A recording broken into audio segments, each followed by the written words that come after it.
over by the main doors there, and there were cops there entering and exiting that door. So. Now, you mentioned to me you're from Columbus, Ohio, and just a few weeks ago you had to deal with a terrorist attack there. Did you ever expect that you'd have to deal with another incident where people are running for their lives and in a panic like this? No, not at all. I mean, this is so unusual, even at Ohio State. Ohio State's a really wonderful campus, and Columbus has been a very safe place for my family to live, and so this is really surprising, and to have it happen twice in 1 month is a little overwhelming. Laura, we thank you so much for speaking to us. Just one more thing I want to point out to you, Brooke. I heard you ask the guests that we had on before how many people were stranded. If you look down, just about as far as the terminal goes, there are people that are holding their bags with their families, trying to keep their kids calm, trying to figure out exactly what's going on. That right over there where the sirens are, where the lights are, that's the entrance to Fort Lauderdale International Airport. This is Terminal 1, and then behind us is Terminal 2. We are again on the second level. The shooting happened on the lower level of that building over there in the baggage claim area. And I'm not sure if you can see it because it's really far away, but as those waves of people running and screaming started running out of the terminals, we've seen them gather just across the runway over there. Several hundred people, from what we can tell, are just outside that hangar. And we're watching more official vehicles pulling in right now with their lights flashing. Things are certainly much calmer than they were just about an hour ago when, those half dozen officers started running across the street just over there, their long weapons drawn. And then we saw many more of them go into that parking structure. Things, again, appear to be calm right now, but this is a mess, Brooke, and it is going to take a while to clear up. I'm sure it will. Boris, thank you so much to you and your crew, just to see the sense of how many hundreds of people were huddled in that sort of private jet area way across on the other side of the tarmacs. Dwayne Dickerson is on the phone with me. Dwayne is there at the airport. I understand, Dwayne, you're near the ticketing counter. What's going on right now? Well, some of us are huddled in a back closet area. It's like a supply closet. We were all here in Terminal 2 Delta when the shooting started, and everybody just scattered. It was mass hysteria. And I jumped over. I was the next in line to check my bag. I jumped over the counter once I realized it was shooting. And I grabbed the Delta representative and said, "Where's the exit? We need to get out of the exit." And she was just frozen. And so I kept trying to get her to help us get to safety. And so finally we saw this door, and everybody thought it was an exit. And it's this like a supply closet, smaller than any hotel room you've ever been in. And now we're kind of in and out, trying to see what's going on and see for us and let us when it's safe. But now we're hearing this active second shooter, and so people are just hiding behind things, trying to make sure that they're not in harm's way of direct gunfire if they're still shooting. So are you, on the note of the second shooter, and I know in situations like these, there is just a lot of bad information that's being thrown around, but I can tell you that we just did talk to the mayor of Broward County, who said she believes that it was just that one shooter, who they do have in custody. There were apparently unconfirmed reports of more shots fired, maybe in that parking garage. But just to fill you in on what we're hearing here at CNN, are you still, Dwayne, are you still huddled in that closet? Yes, but I'm poking out every so often to see what's going on and see if it's clear, because nobody wants to be trapped in a one way in, one way out closet. So you're stuck in this closet. Forgive me. Go ahead. I was going to say, to your point, the rumors are one thing, but when you see the police running and yelling and screaming,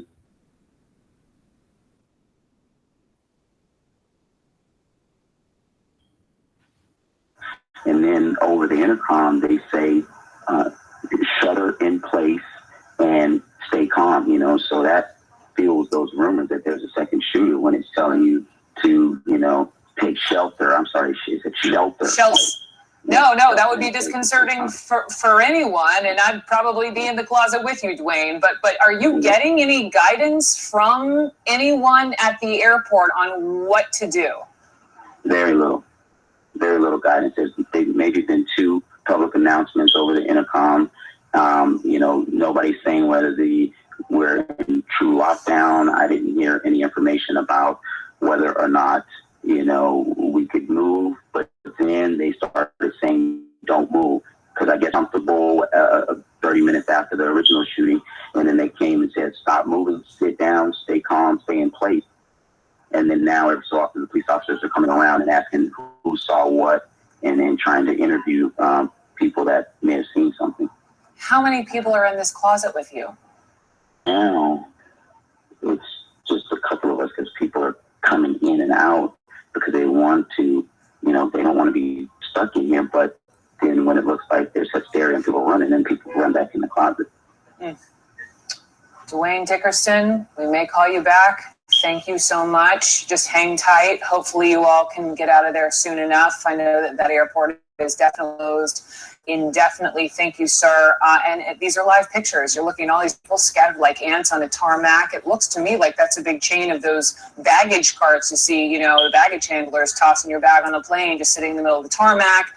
Plane still on the ground. We did see some taking off just a bit ago to try to clear some people out of the airport, but pretty much it looks to me like a standstill. And we're trying to put the pieces together, trying to understand what it looked like, what happened, why, and what it sounded like. Let me just toss to this piece of video from the time of the shooting.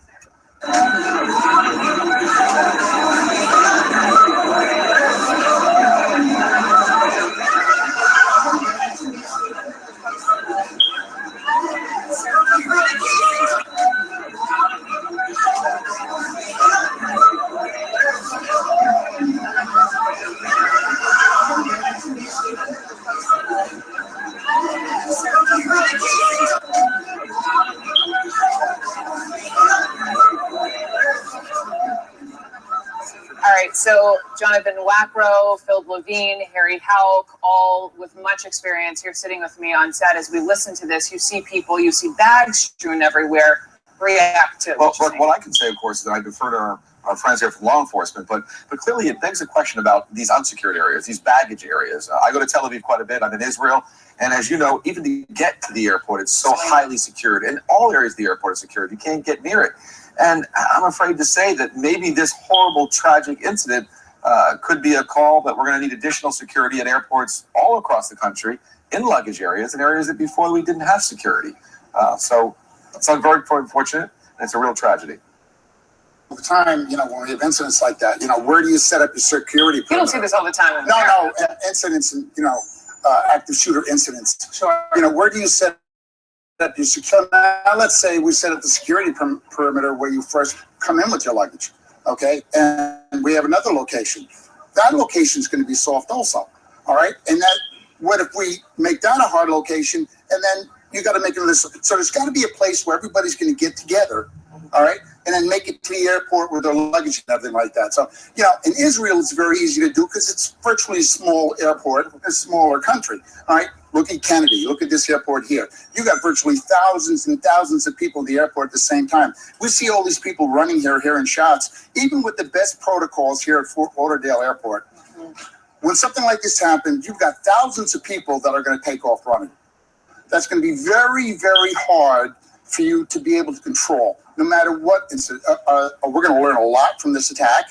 All right, we're going to learn a lot from this attack, and we're going to institute new protocols at all the other airports. But where do we set up the security perimeter so this doesn't happen in this one area? I'm listening to both of you. I just got passed a piece of paper. There will be a media briefing any minute now from Broward County, so we'll listen into that. I have David Stocker on with me. He actually heard the shots. He was at the baggage claim area at Fort Lauderdale. David, can you hear me? Yes, I can. David, tell me, first of all, are you still there at the airport?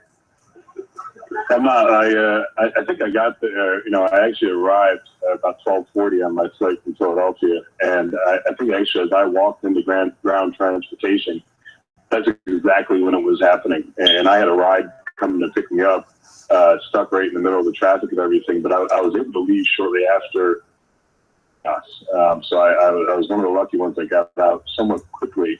But was there right in the middle of it, right in Terminal 3, next to Terminal 2 where it was happening. Tell me what you saw. You know, I walked from the second level down to the first level where ground transportation is, and people were just running towards me, screaming, there's a shooter, and I heard faint muffled sound in the background. I couldn't personally tell that it was a shot being fired, but I could tell that, and the people running towards me were scared, obviously, being a little shocked from seeing that. I walked outside. I tried to look to see what I could see coming from that area. I really couldn't see anything except for the cops flying up.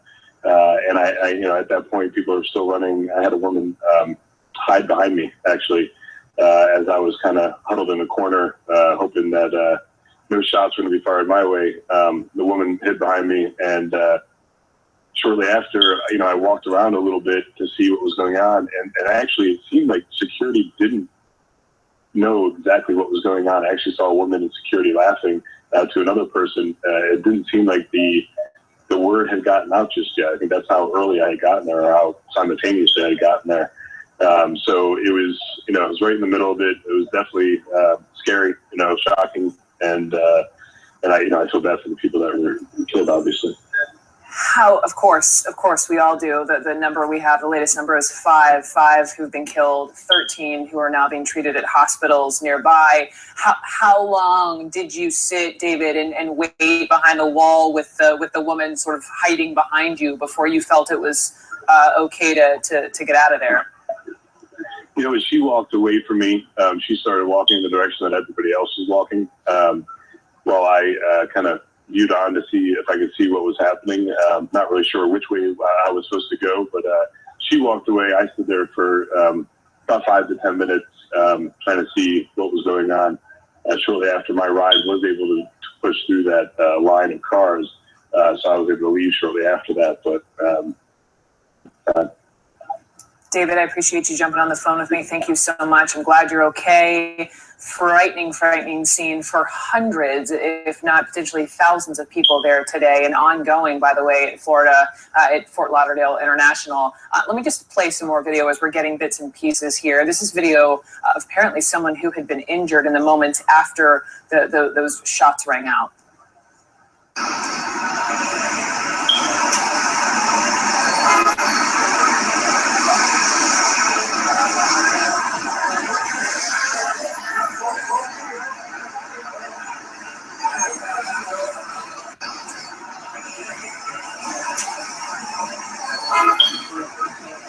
So perhaps that was someone who was shot in or near outside, who's being taken outside. You can see some of the blood there on the concrete as she or he would be wheeled away. One of 13, according to the Broward County mayor, who's being taken to area hospitals.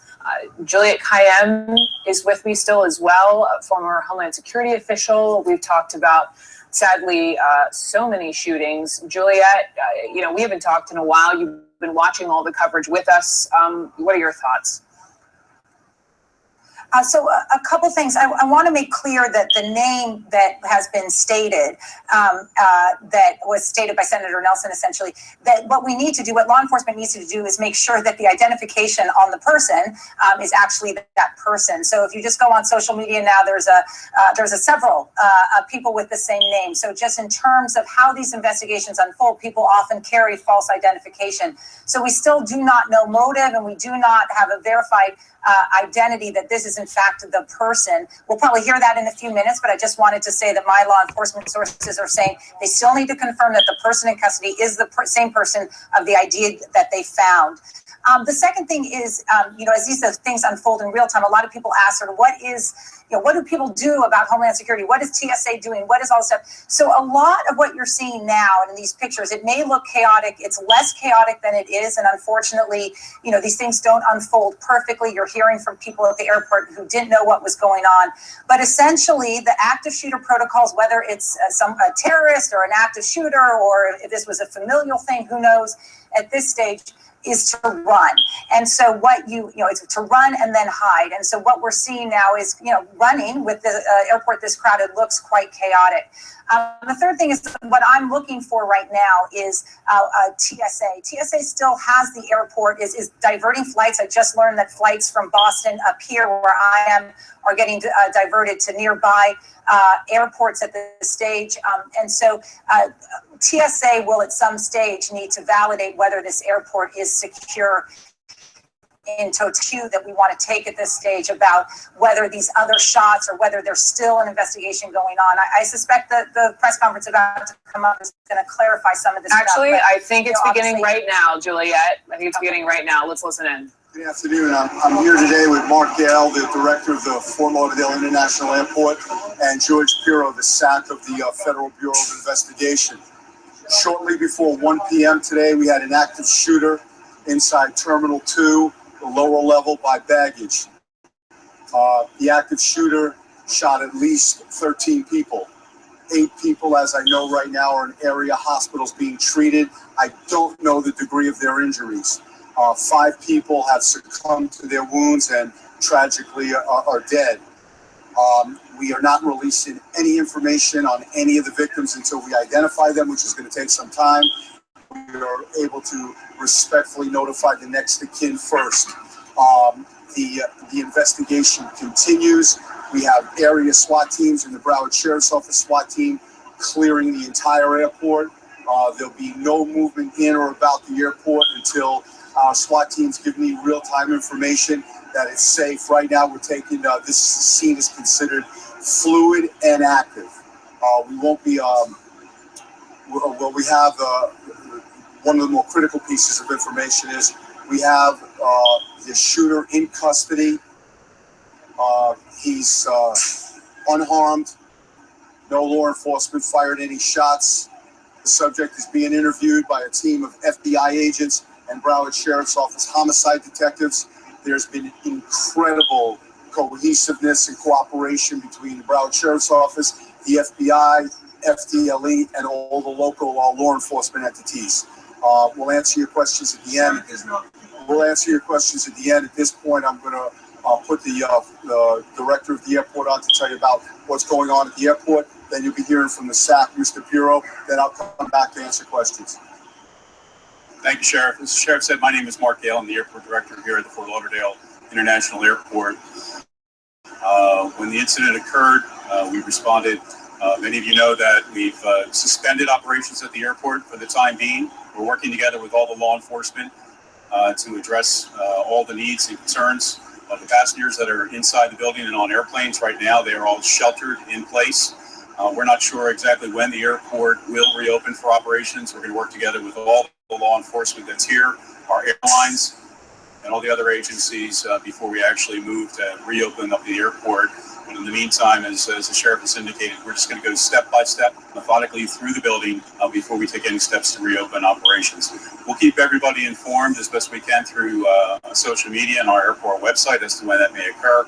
And we'll also be setting up a hotline for families or friends that may be looking for folks that they haven't been able to reach in contact with. And we'll also publish that in the relatively near future, again, on our hop site and out through the website and through social media.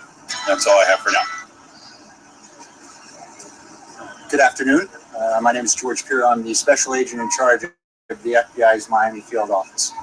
As the sheriff mentioned, the FBI is working very closely with the Broward Sheriff's Office, supporting their ongoing efforts here at the airport. We're working jointly, doing all of the witness interviews as well as the suspect interview. The investigation is very early. We have a lot of preliminary information that we are going through, but at this point, our role is to actively support the Broward Sheriff's Office until we make a determination on the nature and the motive of this incident. Thank you. We've heard about a shooting at Terminal 1. What can you tell us about that?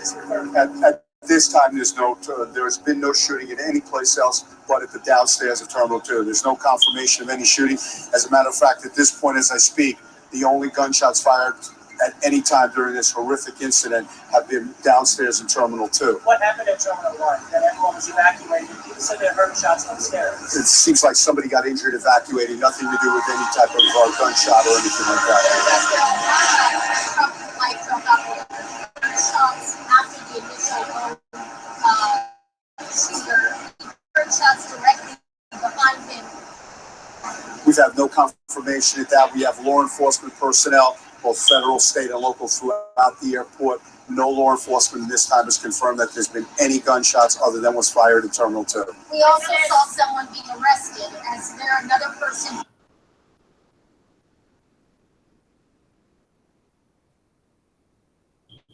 Possibly involved? not in the shooting aspect of it. We're reviewing tapes. If it might be for a plethora of things, but to my knowledge, no one was taken into people in who they was. One suspect only in custody. We're not releasing any information. Are you able to say what kind of weapon was used in the shooting No. terminal too? No. Was it an automatic? Was it a semi-automatic? We're not going to comment. Was there a struggle while apprehending? No. When we apprehended him, the subject was arrested without incident. Any motive? I don't know.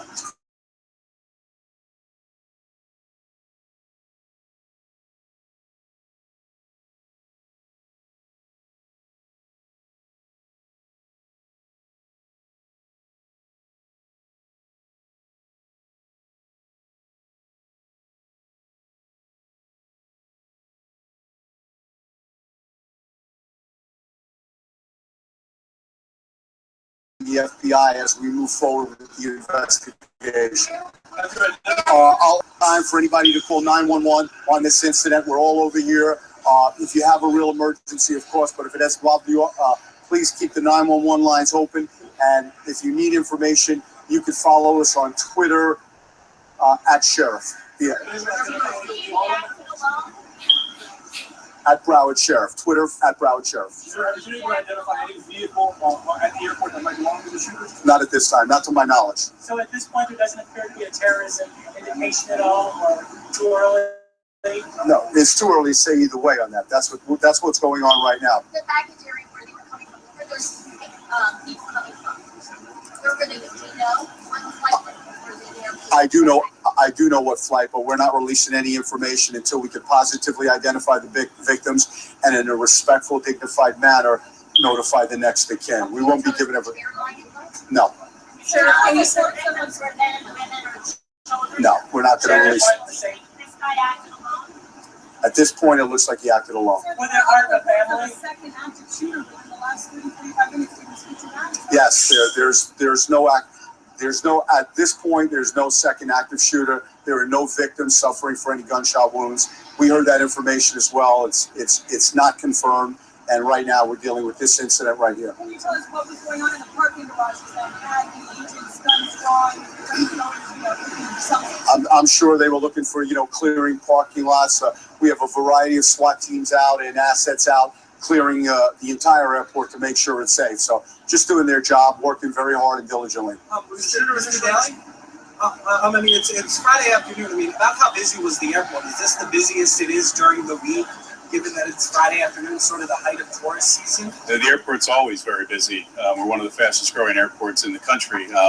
So again, the terminals are very full right now. Our passengers are sheltered in place. We'll be working with law enforcement to actually get them released systematically, as the sheriff has indicated, terminal by terminal, to make sure that folks are able to exit safely as they proceed with their clearing duties. But we're idea how many people are secured either across the runways, in the terminal, on the plane? Any estimate as to that number? Right now, we actually have everybody in either at the terminals, or we've had some airplanes that have landed, that we still have airplanes with people on board that have landed that have not been brought into the terminal building.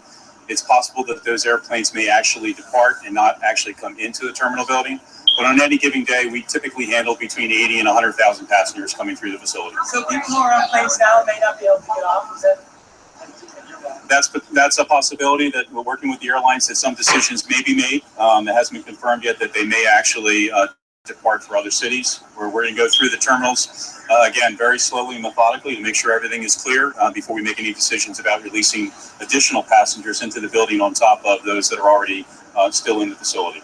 How were in that terminal I don't have that information. How many were in the baggage area? I don't have that information. Typically in a baggage claim, there could be hundreds of people at any one time, but I don't know what the number was at that particular moment in time now. How many planes have landed? I don't have the number of those that are on the ground right now. Where can passengers get that information? Are you going to put that on your website? We're going to put information out on our website and also on Twitter at FLL Flyer. Sir, can you give us a timeline? When, to your knowledge, did the shooting begin? How long was the shooter at large? Where was he inside the terminal? I mean, how extensive was the chase? And where is he being interrogated? As I said before, it happened just before 1 o'clock. We're not going to give out any specific information about the logistics. And as I said before, shortly thereafter, almost immediately after the shootings. He was apprehended by a Broward Sheriff's deputy, and he was taken into custody without incident. Sheriff, did the gunman check the weapon into his luggage on an Air Canada flight, then fly here, land, take the weapon out, go to bathroom and load it? As I said before, that's all part of an ongoing investigation. So we also heard that he put his gun down after the shooting and laid on the floor. Can you talk about it? I haven't gotten that far. All I know is the gunman is in custody. He's being interviewed by a team of FBI agents and Broward Sheriff's deputies. And at the time, once we establish motive and an investigation continues and we find out what that motive is, then myself and Mr. Pirro, the director SAC of the FBI, will make a decision as to who takes the lead on the continuing investigation. Sheriff, did any of your deputies fire their weapons at this parking garage? Is that possibly what we heard? What did we hear? I don't know what you heard, but there's no confirmation of any type of gunshot anywhere but at the time of this horrific incident. Sheriff, can you say if the gunman was a airline passenger, or did he come in at the arrivals area? I believe I know that information, but it's not something we're going to release at this time. Can you say where he's being interrogated? Where he is right now? I'm not sure where he is right now. Sheriff, if there was no other viable threat, a second threat, why would the airport be closed after the first person was arrested and being interrogated? Why shut down the airport? As I said, we can't say there's no viable threat. We have to clear the airport. It's just a common sense approach. My concern right now, not only with the families of those who lost, but my concern is with the citizens of Broward County. And until myself and the director of the SAC of the FBI, until we believe that this airport is a safe place and people can move about, it won't be open. And tell me last question. Excuse me, Amy? How many deputies at the airport at the time? I'm not sure. Thank you very much. Please follow us at Broward Sheriff on Twitter. Can you tell what caused the evacuation from Lauderdale? I'm not sure. Okay, so we just heard from the Broward County Sheriff there. We heard from the SAC, the special agent in charge of the FBI. We heard from the airport manager, our director, rather. Bottom line, the shooter fired at least 13, killed 5, 8 are injured in the hospital. And what we also learned, which was, listen, this is all initial information. He clarified that the shooter actually wasn't hit himself, that he was apprehended without incident and wasn't wounded at all. He was actually taken in by a Broward County Sheriff's deputy. So that's what we just got from the news conference. Before I bring in these guys sitting here with me, Evan Perez, let me just go to you, our justice correspondent, who has a little bit more on the shooter's identity. What do you know? That's right, Brooke. At this point, again, this is all initial information. And as you just pointed out, initially we had heard that there was an injury to the shooter. And now the sheriff there has clarified that there wasn't. So again, take that as you will here with this information as we're about to give to you. But we're told that the initial investigation has shown that the shooter, Esteban Santiago, came in on a flight in that terminal earlier today. He arrived at that terminal. He had checked firearms, was able to pick up his luggage, went into a bathroom, and then came out and started firing. So that's what the initial investigation at this point is showing. That's what the law enforcement is working with at this hour. Obviously, they have to do a lot of interviews with the people on the flight that were with him, people who were still there retrieving their luggage, waiting to get their taxis out of the lower level there at the Fort Lauderdale airport. But at this point, again, this is the early information from investigators at the scene that he appears to have come in on a flight from Alaska that arrived in that same terminal earlier prior to the shooting. He retrieved his luggage where apparently he had checked firearms, went into a bathroom, and then emerged and started shooting. He didn't say anything, according to witnesses. It doesn't appear that there was any rhyme or reason to the shooting. He was just shooting at people randomly. He obviously killed, I think, 5 people now is what the sheriff has confirmed to us. And what we now know is that this person came with these guns with his luggage, which you're allowed to do. You're allowed to fill out a form and check the firearms in your luggage, and that he retrieved those firearms, went into a bathroom, and then came out and started shooting. That's the latest information we have right now, Brooke. That is a stunning development. Quickly, let me ask you, you may not have the answer. Do we know how long he sat and waited at Fort Lauderdale before he pulled his guns out? Well, we don't know. He would have been waiting. He would have arrived from the flight, and he would have been waiting for his luggage like we all do. And at that point, he was able to retrieve his luggage, went into a bathroom, and then came out. So we don't know how much time that took. That's something, obviously, that law enforcement is going to be able to put together from looking at the CCTV coverage, the surveillance cameras, and from talking to witnesses. So at this point, we don't know exactly how long that took. Evan, thank you so much. Wow. This is a wow. I've never heard of this. I just brought, I brought 2 handguns down to Charleston, South Carolina just last month.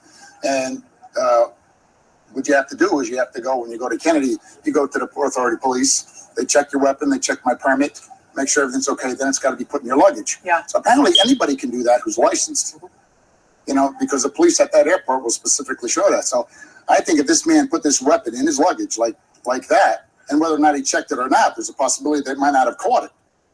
All right, and was able to retrieve it. But he could have done it totally lawfully. Oh, in yes, Alaska, where he's coming from. totally lawfully, and then decide to do this. So let me ask you this. That rule's changing.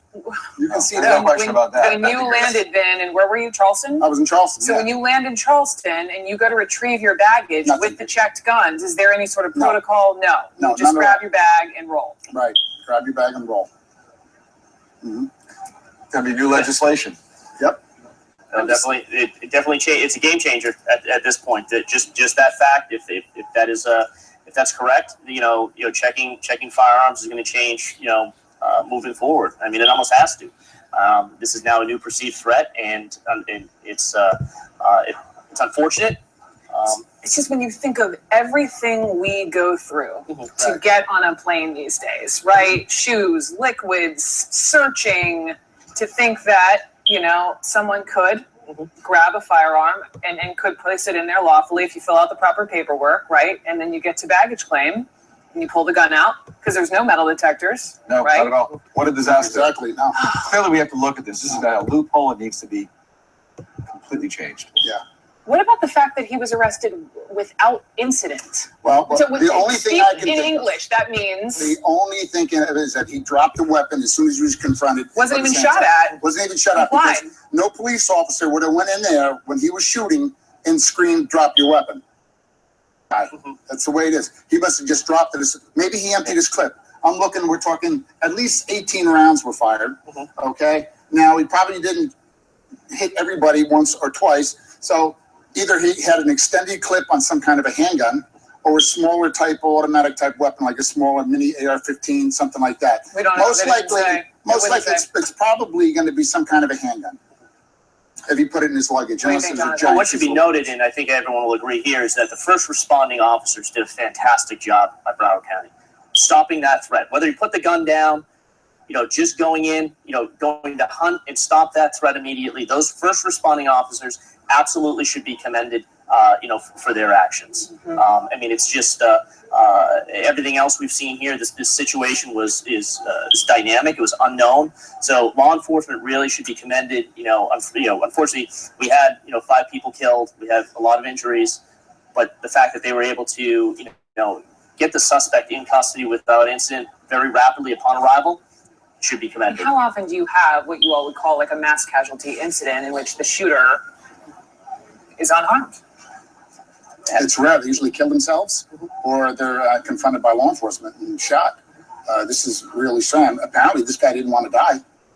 Simple as that. I guess, as soon as he was confronted by law enforcement, he decided he was just going to drop the weapon right away. Or did he empty his clip and just put his hands up?